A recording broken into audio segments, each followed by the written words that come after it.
Hi, I'm Don Simmons, and today I'd like to talk about the power of generosity, a life well lived.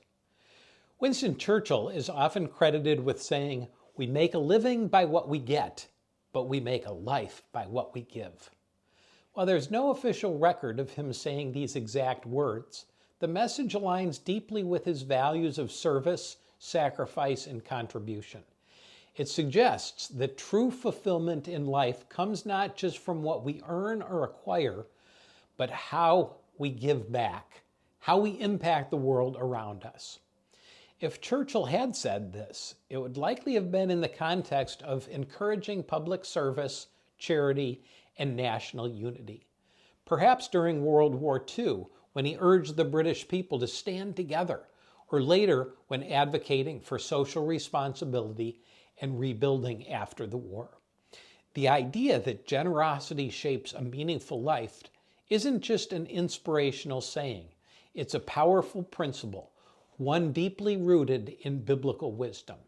In 2 Corinthians 9, verses 6 and 7, the Apostle Paul writes, "He who sows sparingly will also reap sparingly, and he who sows bountifully will also reap bountifully.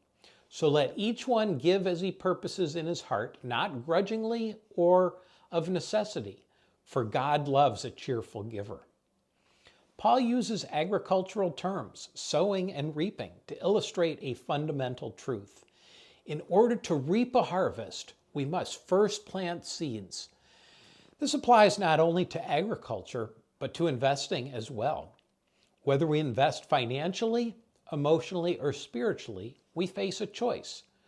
Do we use our resources only for personal gain, or do we invest in something greater, something that benefits others and builds a legacy?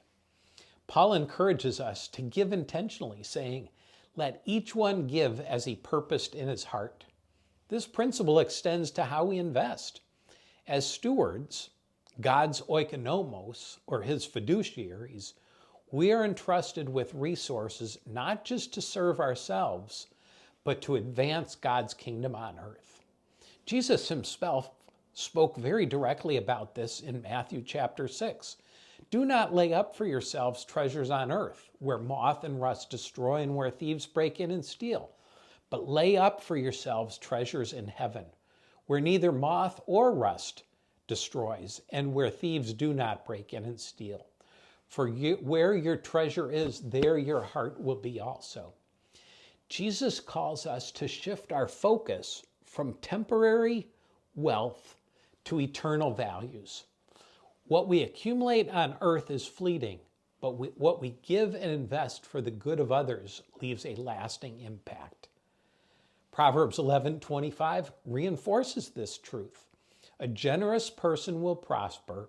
He who refreshes others will himself be refreshed." This reveals a profound cycle. When we pour into others, we too are enriched. Generosity isn't a loss. It's an investment in something greater than ourselves. At the end of the day, making a living is necessary, but making a life, one filled with purpose, joy, and significance, comes from being generous with both charity and investing. When we choose to invest in ways that bring restoration and flourishing, we cultivate not only financial returns, but spiritual and emotional abundance. A life rooted in generosity doesn't change others, it transforms us. You see, God is a God of generosity, not only when we are charitable, but also when we invest. How will you invest in the lives of others today? I hope you found this video encouraging and helpful. If you did, click subscribe and please pass it along to a friend.